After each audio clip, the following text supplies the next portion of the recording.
Hi there, Year 10. Welcome to this week's episode of your English Literature podcast. Today we're talking to you about the poem Climbing My Grandfather by the poet Andrew Waterhouse. With you today you have Miss Beaumont, Mrs. Abdul Kareem, and Mr. Rafi. So before we continue with the rest of the podcast, you should by now have read through the poem. You should have a copy in front of you. So if you need to, make sure that you pause the podcast and go and get everything that you need. But otherwise, we're going to make a start. So we're going to start today by talking through just a brief summary of the poem. So what we think this poem is about and the sorts of ideas and themes that it explores. So who would like to start us off today? I think the poem in a nutshell is about nostalgia and complex relationships. This is because the poem focuses on his relationship with his grandfather and essentially mirrors that to climbing a mountain. And then we look at how he perceives his grandfather and the changing perception of that.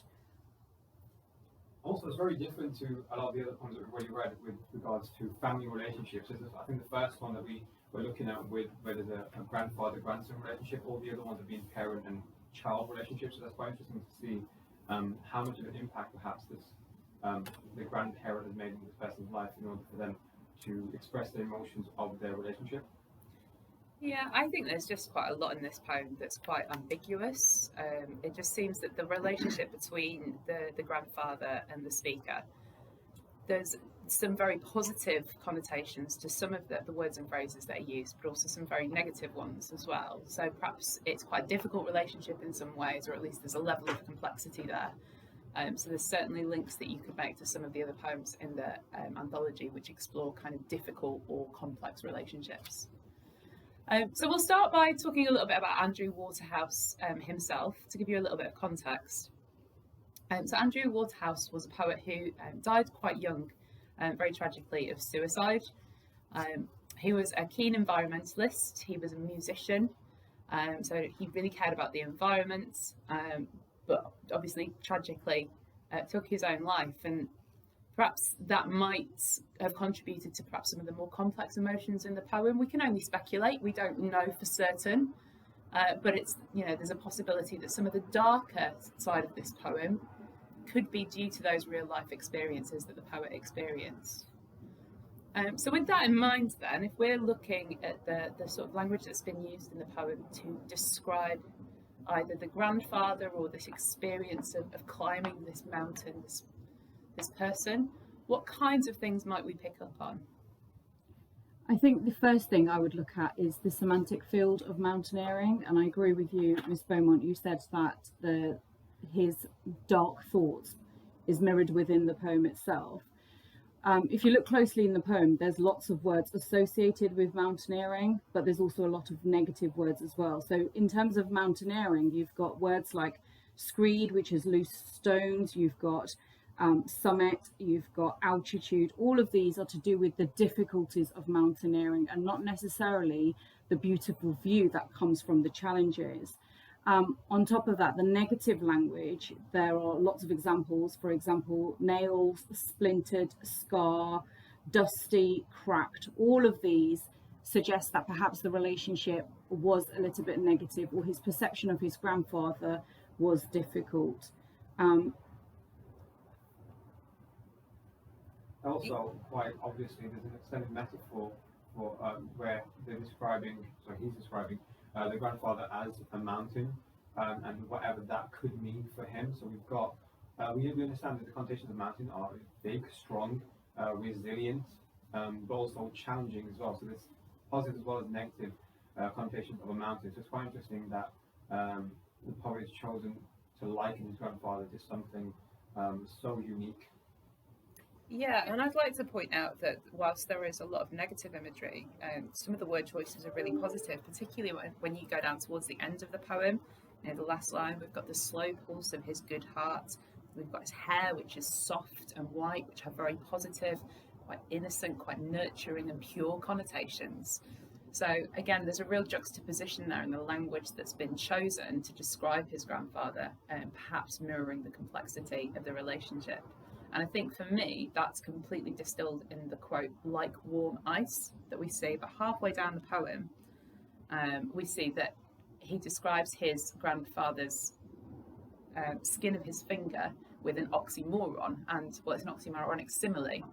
The idea of warm ice, we have all the connotations of warmth that we might associate with family, kindness, being caring, but also ice, of course, is very hard and very cold and also quite fragile. So really quite a lot of complexity in the poem distilled down into that one quote. So thinking now about the whole structure of the poem and the form, to pick up those structure marks, what kinds of things might we want to comment on?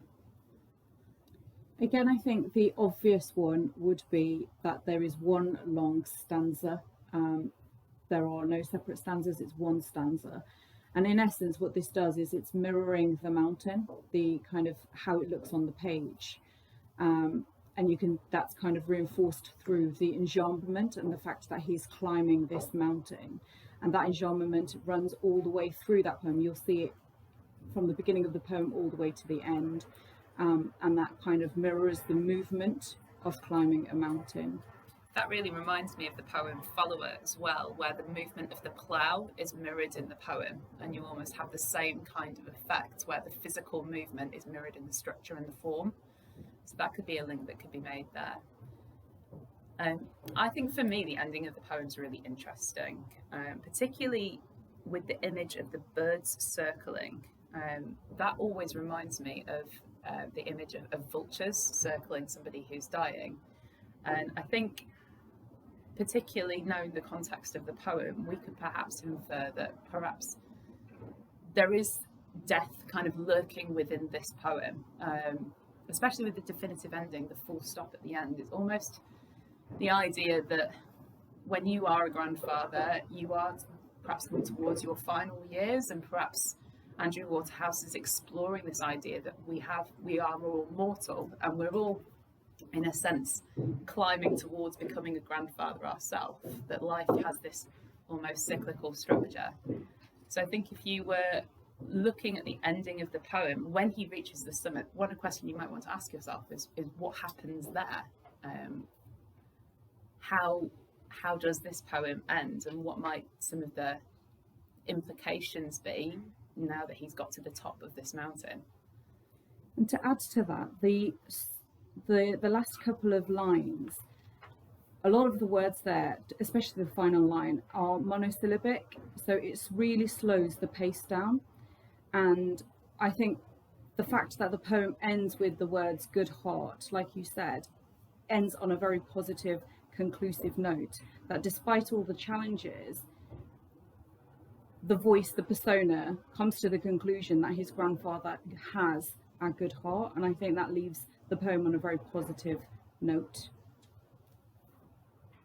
Yeah, I would agree. And I think, if we're exploring the idea of the mountain as a symbol, there are multiple interpretations that you could have of this poem. You could take your interpretation, Mrs. Abdul Karim, and think about the positivity at the end of the poem, or you could really focus on the effort and the struggle.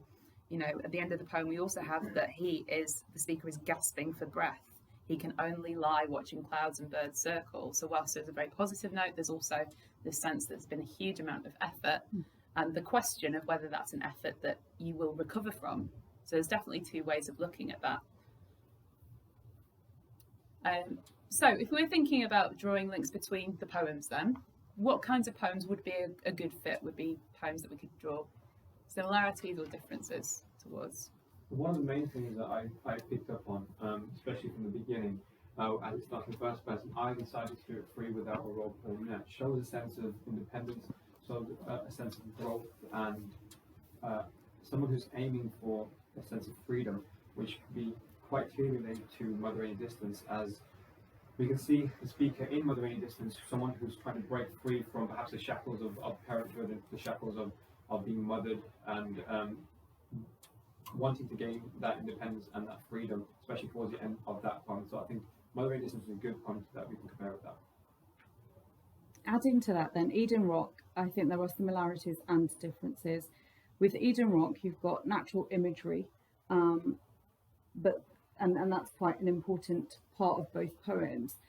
And the difference, and I suppose similarity, is both of these poems look at family relationships but in Eden Rock it's looking at the mother and the father, but they're both talking about a little bit of a distance in their relationship, a little bit of a challenge in both of those relationships. So there are similarities and differences within Eden Rock itself. Yeah, the two poems that I think most explore the idea of a really complex relationship between a parental type figure and a child are A Follower and Before You Were Mine, where we have the changing relationship in Follower and the changing status of the son and the father and how that's explored. And in Before You Were Mine, she seems to have very complex feelings about her mother as well, and constantly comparing her mother to a youth that she didn't know. So definitely the complexity of the relationship in this poem and in those two poems is something that I think you could explore, in the conflicting feelings that the speaker has about the person that they are referencing in the poem. Okay, so I think that's all we've got time for today, but thank you very much for joining us, and make sure to join us next time when we'll be talking about the next poem in the anthology. Goodbye. Bye.